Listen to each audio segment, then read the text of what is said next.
आप लोगों को नजर आ रहा होगा जैसे कि ये देखें हमारी नर्व उसमें नहीं आती, नर्व बाहर से जा रही है, ये नर्व बाहर से जा रही है। लेकिन जो हमारे ये तीन चीजें हैं ये देखेंगे एक शीट में बंद है, तो इसको हम लोग कह देते हैं फीमोरल शीट। और इनके अंदर भी ये देखें आपको सेप्टा नजर आ रहे हैं, ये सेप्टा जो है इनको डिवाइड करते हैं और ये तीन कंपार्टमेंट हो जाते हैं, medial compartment, lateral compartment and middle compartment. Middle compartment में वेन होती है, लेटरल कंपार्टमेंट में आर्टरी होती है एंड मिडिल कंपार्टमेंट में हमारे पास लिम्फ नोड्स होते हैं। हम लोग जो मीडियल कंपार्टमेंट है उसी को हम लोग फीमोरल कैनाल भी कह देते हैं। क्या कह देते हैं? Femoral canal. ठीक हो गया, तो ये आप अच्छे से याद रखिएगा क्योंकि इसकी बहुत ज्यादा इंपॉर्टेंस है। इसकी वजह से फीमोरल कैनाल में ही हमारे पास फीमोरल हर्निया होती हैं, हर्निएशन हो जाती है हमारे पास इंटेस्टाइन की या अदर एब्डोमिनल कंटेंट्स की, तो फीमोरल हर्निया हो जाती हैं। आगे जाके हम लोग इसको डिटेल से पढ़ते हैं, लेकिन यहाँ पर नाम आ गया तो मैंने आपको थोड़ा बता दिया। अब यहाँ पर लिखा हुआ है femoral artery, when and canal contain facial compartment called the femoral sheath. अब फीमोरल शीथ किससे बनी हुई होती है? The femoral artery canal contain facial compartment, same वही बात लिखी हुई है, कॉल्ड दी फीमोरल शीथ। अब ये किस चीज से बनी हुई है? पोस्टीरियरली बनी हुई होती है, इलियकस की शीट से, और एंटीरियरली बनी हुई होती है। हमारे पास एक और मसल है, तो सबसे पहले तो ये क्या है? Femoral sheath is a funnel shaped sleeve of fascia. आप जैसे नहीं बाजू डालते मतलब पीछे से थोड़ी खुली होती है और आगे से तंग है, लाइक ये फनल शेप होती है, ऐसे ही फेशिया होती है enclosing 3 to 4 centimetre of the femoral vessel. ये पूरी नीचे तक फीमोरल वेसल्स को, या जैसे फीमोरल वो आर्टरी फीमोरल वेन को कवर नहीं करती, वाली सिर्फ 3 to 4 सेंटीमीटर लंबी होती है जो कि वहां पर कवर कर रही होती है। वो भी एक्सटेंशन ऑफ दी फेशिया होती है, मसल्स की फेशिया जो होती है उसकी एक्सटेंशन ने इनको कवर किया हुआ था, जिसकी वजह से फीमोरल शीथ बनती है। अब ये बनती किससे है? Downward extension of 2 layer of the fascia abdominis. अब कौन सी फेशिया एब्डोमिनस है? एंटीरियर वॉल बनती है फेशिया ट्रांसवर्सैलिस, एक मसल है ट्रांसवर्सस एब्डोमिनस, उसकी जो फेशिया जिसको हम लोग कहते हैं फेशिया ट्रांसवर्सैलिस, उसके जरिए इसकी एंटीरियर वॉल बनती है। वाइल पोस्टीरियर वॉल तो मैं जैसे बता चुका हूँ फेशिया एलिका जिसको हम लोग कहते हैं इलियकस मसल की फेशिया से बनती है। अब ये देखें ये हमारा एंटीरियर व्यू है, ये हमारा पोस्टीरियर व्यू है। तो अब ये देखें हमारे पास एंटीरियर जो है ये किससे बन रही है? फेशिया ट्रांसवर्सैलिस, वाइल जो पोस्टीरियर बन रही है वो किससे बन रही है? फेशिया इलियका। ठीक हो गया जी, होप सो आप लोगों को ये समझ आ रहा होगा। उसके बाद आते हैं फीमोरल शीथ के इंफीरियरली, मतलब inferiorly femoral sheath with the connective tissue around the femoral vessel. ये देखें जो हमारे इंफीरियरली ये इसने कवर किया हुआ है हमारे पास फीमोरल नर्व, फीमोरल नर्व बाहर होती है इससे। ठीक हो गया, ये भी पूछ लिया जाता है कि कौन सा कंटेंट है जो कि फीमोरल शीथ में नहीं आता, तो वो है हमारे पास femoral nerve, femoral artery, femoral vein and हमारे पास लिम्फ नोड जो है जैसे क्लोएकेट, रोजन मिलर और lymph node of deep inguinal lymph nodes कहते हैं, ये तीनों उसके नाम है। तो वो आ जाते हैं ये किसके कंटेंट्स में? फीमोरल शीथ के कंटेंट्स में। पहले हम लोगों ने किसके कंटेंट्स पढ़े थे? फीमोरल ट्रायंगल के कंटेंट्स। ठीक हो गया, अब हम लोग पढ़ रहे हैं फीमोरल शीथ के कंटेंट्स। उसमें है sheath merge with connective tissue around the femoral vessel, the sheath around the femoral vessel, lymphatic about the 1 inch और 2.5 centimetre below the inguinal ligament. अब पीछे हमारे पास इस जगह पे यू इनग्वाइनल लिगामेंट होगा, तो उससे थोड़ा नीचे कितना 1 इंच नीचे तक ये कवर कर रहा होता है किसको? हमारे वेन्स एंड आर्टरीज को। It is asymmetrical and lateral wall is vertically and medial wall is oblique। आप देखें कि ये जो है ये आ गया हमारा लेटरल और ये आ गया हमारा मीडियल साइड। हम लोगों को पता है आर्टरी लेटरल साइड भी प्रेजेंट होती है। तो जो लेटरल वॉल है वो बिल्कुल इसका देखें सीधा है, लेटरल वो वर्टिकल है, वाइल जो हमारा मीडियल एंड है वो वर्टिकल नहीं ऑब्लिकली प्लेस्ड है, ऑब्लिकली प्लेस्ड है ना। तो ये कह रहे हैं कि ये सिमेट्रिकल ऐसे नहीं है कि दोनों एंड इसके स्क्वायर शेप होंगे, वाइल जो इसका मीडियल साइड है वो ऑब्लिकली प्लेस्ड है एंड लेटरल एंड जो है इसका वो वर्टिकली प्लेस्ड है। उसके बाद हम लोग आगे भी आप देखेंगे तो सबसे पहले तो ये सुपीरियर व्यू में आप देखें कि हमारे पास फीमोरल शीथ में कौन कौन से कंटेंट्स आते हैं। मतलब मैंने कहा था ना कि 3 कंपार्टमेंट्स में डिवाइड होते हैं बाय 2 सेप्टास। तो अब वो जो लेटरल कंपार्टमेंट है it includes artery and as well as genitofemoral nerve. हम लोगों ने फीमोरल ट्रायंगल के कॉन्टेक्स्ट में जेनेटोफीमोरल नर्व पढ़ी थी, वो कहां पर प्रेजेंट है, उसकी एग्जैक्ट लोकेशन है into the lateral compartment of हमारे पास फीमोरल शीथ जिसमें आर्टरी भी प्रेजेंट है, फीमोरल आर्टरी। उसके बाद आता है इंटरमीडिएट कंपार्टमेंट जिसमें हमारे पास फीमोरल वेन प्रेजेंट होती है। उसके बाद आता है हमारे पास मीडियल कंपार्टमेंट जो कि सबसे छोटा है जिसे हम लोग फीमोरल कैनाल भी कहते हैं, और इसमें क्या प्रेजेंट होते हैं? Lymphatic and the lymph node जिसे क्लोएकेट लिम्फ नोड और रोजन मिलर लिम्फ नोड्स भी कहते हैं। उसके बाद हम लोग आते हैं फीमोरल कैनाल क्या है। मतलब हम लोगों ने क्या फीमोरल ट्रायंगल उसके कंटेंट, फीमोरल शीथ उसके कंटेंट्स कंप्लीट कर लिए हैं। अब हम लोग आते हैं what do you mean by femoral canal.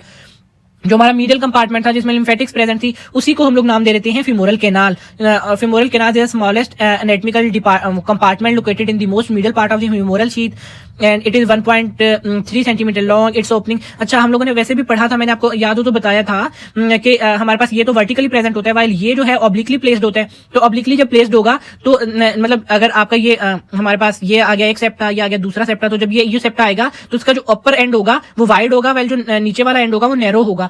तो ये भी एक फीमोरल कैनाल की खासियत है कि इसकी जो सुपीरियर एंड है या सुपीरियर ओपनिंग है वो वाइड है, वाइल जो नीचे वाली ओपनिंग है या इंफीरियर ओपनिंग है वो नैरो है। ठीक हो गया। उसके बाद हम लोग कहते हैं opening of the femoral canal is located at its superior border.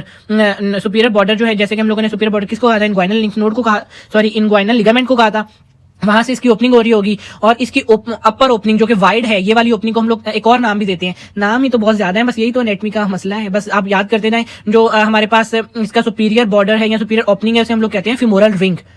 हम लोगों ने फिमोरल ट्रायंगल के अंदर पढ़ा फिमोरल शीट के 3 कंपार्टमेंट है। मिडिल कंपार्टमेंट को हम लोगों ने कहा फिमोरल केनाल। फिमोरल केनाल के भी अपर वाले हम लोगों ने ओपनिंग को क्या कहा, अपर ओपनिंग या फिर सुपीरियर ओपनिंग को हम लोगों ने कहा है फिमोरल रिंग। अब जो है ना, उसके भी 4 बॉर्डर्स हैं, वो भी हम लोग पढ़ते हैं। सबसे पहले तो मैंने आपको बता दिया, ये हमारे पास इसकी अपर ओपनिंग वाइड होती है ना, ठीक हो गया। उसके बाद हम लोग कहते हैं femoral ring is closed by a connective tissue femoral septum. उसके बाद हम लोग कहते हैं septum is pierced by the lymphatic. मैंने जैसे कि बताया था कि लिम्फेटिक्स गुजर रहे होते हैं, और हमारे पास क्लोएकेट्स लिम्फ नोड, या जिसे हम लोग अदर नेम है इसके डीप इनग्वाइनल लिम्फ नोड्स, और हम लोग कहते हैं Rosenmuller lymph node, all are the same. तो जो कि इसमें से गुजर रहे होते हैं, किसमें से, फिमोरल केनाल और the middle compartment of the femoral sheath. ठीक हो गया जी। उसके बाद बहुत इजी था। उसके बाद आते हैं फिमोरल केनाल। अब फिमोरल केनाल की हम लोग मेनली एनाटॉमी पढ़ते हैं। तो अब femoral canal most medial compartment of the sheath conical होता है, जैसे कि बताया था मैंने। अपर जो है वो वाइड होता है, लोअर जो है वो नैरो होता है। 1.5 सेंटीमीटर लेंथ है, ये भी पढ़ चुके हैं। वाइड एट द बेस जो है वो इसकी वाइड है, we know. And the ring present at the upper end at the base, जिसे हम लोग फिमोरल रिंग कहते हैं, पता है। Inferior epigastric vessel closely related with anterior and lateral wall of the ring. जो इंफीरियर इपिगैस्ट्रिक वेसल्स हैं, inferior epigastric vessels हम लोगों ने उसमें पढ़ी है ना, हम लोगों ने फिमोरल आर्टरी की ब्रांचेस में। फिमोरल ट्रायंगल का एक कंटेंट था, फिमोरल आर्टरी, उसकी 6 ब्रांचेस थी, तो उस ब्रांचेस में हम लोगों ने पढ़ा था। तो जो इंफीरियर इपिगैस्ट्रिक वेसल है वो इसके बिल्कुल पास से होकर गुजरेंगी। तो उसके बाद हम femoral ring is closed bye condensation of extra peritoneal connective tissue called the femoral septum. ये क्लोज होती है ऊपर से, उसको पियर्स करके हमारी लिम्फेटिक्स अंदर घुसती है, ठीक है। तो जो बंद होती है वो बाय फिमोरल सेप्टम बंद हो जाती है, ठीक है। ये उसके बाद हम लोग जो है ना, इसके वही दोबारा दोहराया हुआ है, कोनिकल है। Allow femoral vein to expand contain lymph vessel lymph nodes, ठीक हो गया। सेम वही चीजें हैं। उसके बाद इसकी बाउंड्री, अब फिमोरल केनाल भी हमारा हो गया कंप्लीट, उसके कंटेंट्स भी देख लिए हमने। अब उसके बाद आता है फिमोरल रिंग। फिमोरल रिंग क्या था, हमारे पास बेस पर एक रिंग थी और हमारे पास ओपनिंग थी, किसकी थी, फिमोरल केनाल की। उसको हम लोग कह रहे हैं फिमोरल रिंग। इसके 4 बॉर्डर्स हैं। तो 4 बॉर्डर कौन कौन सी चीजें बनाती हैं? एंटीरियर बॉर्डर बनाएगा हमारे पास इनग्वाइनल लिगामेंट, पोस्टीरियर बॉर्डर बनाएगा pubic symphysis, superior ramus of pubis, and medially इसके प्रेजेंट होगा concave margin of lacunar ligament, laterally इसके प्रेजेंट होगी फिमोरल वेन, या फिर हम लोग कहते हैं कि सेप्टम प्रेजेंट होगा, जो कि फिमोरल वेन और मीडियल कंपार्टमेंट के बीच में था। फिमोरल रिंग जो है वो हम लोग पढ़ चुके हैं, क्लोज होती है बाय दी फिमोरल सेप्टम। अब जो ठीक हो गया, अब हम लोग देखें कैसे। ठीक हो गया, ये है हमारा इनग्वाइनल लिगामेंट, सॉरी ये है हमारा मीडियल कंपार्टमेंट। अब ये जो है ये हमारा जो प्रेजेंट है, ये लेक्यूनर लिगामेंट मीडियली प्रेजेंट है। लेटरली ये देखिए आप फिमोरल वेन प्रेजेंट है या सेप्टम प्रेजेंट है, और इसके वो एंटीरियरली देखें, ये है हमारा एंटीरियरली, तो इसके प्रेजेंट है हमारे पास इनग्वाइनल लिगामेंट। वाइल इसके जो पोस्टीरियरली प्रेजेंट है हमारे पास ये बोनी लैंडमार्क है, जिसे हम लोग कहते हैं रेमस ऑफ दी प्यूबिस। ये इसकी 4 बाउंड्रीज हो गई हैं। तो लेकिन जो लेक्यूनर लिगामेंट है, ये क्या चीज है? इनग्वाइनल लिगामेंट तो पढ़ा है, लेकिन लेक्यूनर लिगामेंट क्या है? It is the part of aponeurosis of the external oblique muscle. एक हमारे एब्डोमेन का मसल है एक्सटर्नल ऑब्लिक मसल, उसके एपोन्यूरोसिस जो है वो रिफ्लेक्ट होता है और हमारे पास पेक्टिनियल लाइन ऑफ द प्यूबिस पर अटैच होता है, और उसी की वजह से जो एक्सटेंशन है उसी की, उसको हम लोग कहते हैं लेक्यूनर लिगामेंट। आई होप सो के I am clearing your concepts. ठीक हो गया। उसके बाद हम लोग कहते हैं कि यहाँ पर हमारा फिमोरल रिंग, सबसे पहले femoral triangle, femoral sheath, femoral canal, femoral ring और फिमोरल सेप्टम एंड उसके बाद आता है हमारे पास lacunar ligament. All are cleared. उसके बाद हम लोग इसकी क्लिनिकल साइड पर आते हैं। फिमोरल पल्स हम लोग कहाँ पर महसूस कर सकते हैं? फिमोरल मतलब अगर हम लोगों ने हमारी ब्रेकियल आर्टरी या ऐसा कुछ मसला है, हम लोगों ने कंपेयर करना है रेडियल पल्स और फिमोरल पल्स को, तो हम लोग फिमोरल पल्स कहाँ पर ले सकते हैं? The femoral artery crosses exactly midway between the pubic symphysis and anterior superior iliac spine. ये प्यूबिक सिम्फाइसिस और एंटीरियर सुपीरियर इलियक स्पाइन का जिक्र इसीलिए किया हुआ है क्योंकि यहाँ पर इनग्वाइनल लिगामेंट तो लगा हुआ होता ही है, लेकिन ये दोनों जो पार्ट्स है ना, ये हमारे सबक्यूटेनियस है, हम लोग महसूस कर सकते हैं बाय टचिंग। तो इसीलिए हम लोगों ने इन दोनों का नाम लिया और इनके मिडवे पॉइंट पर हम लोगों को फिमोरल पल्स मिलेगी। ठीक हो गया। Just inferior to where femoral artery crosses inguinal ligament palpated. हम लोग इनग्वाइनल लिगामेंट को भी पाल्पेट कर सकते हैं क्योंकि बताया था मैंने, क्योंकि इनग्वाइनल लिगामेंट इसी बोनी लैंडमार्क्स पर अटैच होता है। Femoral artery crosses exactly midway between the pubic symphysis and anterior superior iliac spine known as the mid inguinal point. जो हमारे पास, अच्छा, इनग्वाइनल लिगामेंट के भी हम लोग डिफरेंट तरीके से उसके मिडवे पॉइंट्स बनाते हैं। तो जहां पर हमारी आर्टरी ट्राइवर्स कर रही होगी, गुजर रही होगी, उसको हम लोग कहते हैं मिड इनग्वाइनल पॉइंट। क्या? Mid inguinal point. शायद ये कहीं पूछ लिया जाए एमसीक्यू वगैरह में। उसके बाद मैंने बताया था femoral canal is very important because clinically important important है क्योंकि इधर हर्निएशन हो जाती है, जैसे हम लोग कहते हैं femoral hernia. The hernia is defined as the condition in which part of an organ is displaced or protrudes through the wall of cavity containing it. ठीक हो गया, मैंने कहा था इंटेस्टाइन या फिर एब्डोमिनल कंटेंट जो है वो प्रोट्रूड आउट कर जाए थ्रू द femoral canal, तो उसको हम लोग femoral hernia कहते हैं. In case of femoral hernia, a part of bowel pushes into the femoral canal underneath the inguinal ligament. Inguinal ligament क्योंकि एंटीरियर बाउंड्री बनाता है, तो उसके पीछे हमारे पास जो है वो हमारे जो बाउल्स हैं या हमारे इंटेस्टाइन्स हैं वो ट्राइवर्स कर जाए इनटू द femoral canal, तो उसको हम लोग femoral hernia कहते हैं. इट क्रिएट्स अ लंप और a bulge area in femoral triangle and required surgical intervention to treat. अब ना जब हम लोगों को कैसे पता चलेगा कि दर्द होगी, स्कीमिक दर्द होगी, मतलब क्योंकि जो हम लोगों ने पढ़ा था ऊपर से तो हमारे पास femoral ring जो है वो वेरी वाइड है, लेकिन नीचे से हमारे पास नैरो है. तो जब वाइड में से तो गुजर जाएगी, लेकिन नैरो में जाके हमारे कंटेंट्स फंस जाएंगे, वहां पर स्कीमिया हो सकता है, टिश्यू नेक्रोसिस हो सकता है, जो हमारे कंटेंट्स गुजर गए क्योंकि उनकी ब्लड सप्लाई नहीं हो रही, तो ना जिसकी वजह से हाईली पेन होगा और आपको वहां से एरिया सूजी हुई या बाहर निकली हुई मिलेगी, क्योंकि जो हमारे ऑर्गन्स हैं वो डिस्प्लेस हुए हैं मेनली. तो इसीलिए और ये ठीक कैसे किया जा सकता है, इसको हम लोग बाय सर्जिकल ऑपरेशन ठीक कर सकते हैं. ठीक हो गया. अब एक और बात है कि femoral hernia जो है फीमेल्स में ज्यादा होती हैं due to the wider pelvis और वाइडर जो femoral canal, और मेल्स में कम होती हैं. ये रीजन आ जाता है काफी दफा पेपर में पूछने के लिए. ये देखिए अपर पार्ट है femoral ring, यहाँ पर बहुत अच्छा बताया हुआ है. ये अपर पार्ट है femoral ring और ये जो है ऑब्ट्यूरेटर आर्टरी गुजर रही है. ऑब्ट्यूरेटर आर्टरी किसमें से किसकी ब्रांच है, हम लोगों ने पढ़ा था इंटरनल इलियक आर्टरी की ब्रांच है. ठीक है. उसके बाद ये मेनली यहाँ पर जो मैंने ये फिगर डाली है ये आपको दिखाने के लिए. देखें femoral canal है और ये हमारा इंटेस्टाइन है, तो ये इसमें प्रोड्यूट आउट कर गया है और ये देखें नीचे बल्ज आउट हो गया, तो हम लोगों को महसूस होगी सूजी हुई जगह या बाहर निकली हुई जगह. ठीक है. Protrusion of the intestine due to the femoral herniation, तो हम लोगों को महसूस होगी. ठीक हो गया. उसके बाद ये देखें हमारे पास ये जो है हर्निएशन हुई है. ये देखें ये जो सेक है ये हर्निएशन है. अच्छा, फिर हर्निएशन भी काफी टाइप की होती है. Indirect inguinal herniation. अच्छा, अब ना हर्निएशन इनग्वाइनल हर्निएशन और femoral herniation दो किस्म की होती हैं. एक इनग्वाइनल केनाल भी होता है हमारे पास. अब अगर इनग्वाइनल केनाल में से हमारे पास हर्निएशन हो रही है तो उसको हम लोग इनग्वाइनल हर्निया कहेंगे. femoral canal में से तो हो रही है तो femoral hernia कहेंगे. अब इनग्वाइनल की भी आगे दो टाइप्स होती हैं, डायरेक्ट और इनडायरेक्ट. जो डायरेक्ट है वो हमारे पास डायरेक्ट प्रोड्यूशन मतलब हम लोगों को महसूस होगी, लेकिन जो इनडायरेक्ट है उसकी प्रोड्यूशन या सूजी हुई जगह महसूस नहीं होती. उसके बाद है femoral hernia. अब काफी जगह पे इन दोनों का डिफरेंस भी पूछ लिया जाता है, तो ये तो आपको बाय फिगर थी, मैंने आगे femoral hernia के बाद इन दोनों का डिफरेंस भी डिफाइन किया हुआ है.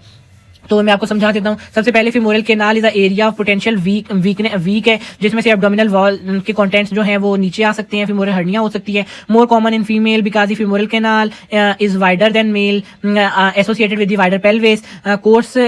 Course is first it passes downward through the femoral canal then forward through the saphenous opening. मतलब सबसे पहले तो ये femoral canal के जरिए नीचे जाएंगी और फिर जो स्फेनस ओपनिंग है हम लोगों को प्रोट्रूजन क्यों फील होती है, क्योंकि फिर हमारी स्फेनस ओपनिंग के जरिए बाहर निकल आती हैं, फिर हम लोगों को प्रोट्रूजन फील होती है. उसके बाद normally in case of strangulation the femoral hernia the surgeon has to enlarge the femoral ring. This will possible only cutting the lacunar ligament which form the medial boundary of the ring.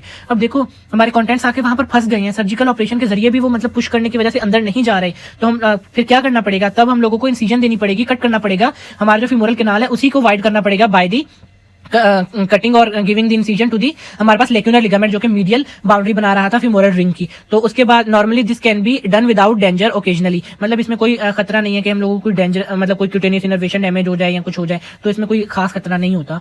तो ये normally without danger हो जाता है ये operation या femoral hernia का treatment. उसके बाद femoral hernia versus inguinal hernia. femoral hernia और inguinal hernia में क्या फर्क होता है? फर्क ये होता है कि inguinal hernia जो है कॉमन इन मेल, क्योंकि उसमें से हमारे पास एक स्पर्मेटिक डक्ट गुजर रही होती हैं, लेकिन जो femoral hernia है वो कॉमन इन फीमेल है. Pass through the inguinal canal, it pass through the femoral canal, neck of the sac and medially to the pubic tubercle. ये it is the most important difference कि हम लोगों को जो inguinal hernia है ना वो प्यूबिक ट्यूबरकल जो कि हमारा सबक्यूटेनियस है उसके मीडियली शो हो रही होंगी, उसकी प्रोड्यूशन जो है वो मीडियली शो होगी प्यूबिक ट्यूबरकल से, लेकिन जो femoral hernia है उसकी हम लोगों को लेटरल प्यूबिक ट्यूबरकल से प्रोड्यूशन फेल होगी, तो इससे हम लोगों को पता चल जाएगा. और जो इंग्वाइनल हर्निया है less common to be strangulated, मतलब तंग फंस जाना या नेक्रोसिस इन चीजों से जो गुजरना, ये इंग्वाइनल हर्निया में कम होता है, while the femoral hernia most common strangulated ही होती हैं और can be inguinal hernia can be treated without surgery, while the femoral hernia का हम लोगों ने पढ़ा है मस्ट बी ट्रीटेड सर्जिकली। उसके बाद हम लोग कहते हैं कि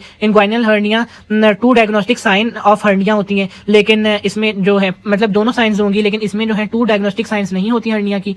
उसके बाद है the sac mainly contain bowels, मतलब हमारे इंटेस्टाइन मेनली इंग्वाइनल हर्निया में आएंगे, लेकिन फीमोरल हर्निया में हमारे पास काफी चीजें आ सकती हैं। ओमेंटम एक पार्ट है वो हर्निएट हो सकता है। ठीक हो गया जी। तो ये था इन दोनों का डिफरेंस। आप इनमें से 4 या 5 डिफरेंस याद कर लें ज्यादा से ज्यादा और पढ़ सारे लीजिएगा। ठीक हो गया जी। उसके बाद हमारे पास ये शो किया हुआ है, ये देखें, ये जो है ये फीमोरल हर्निया है, lateral to the pubic tubercle है।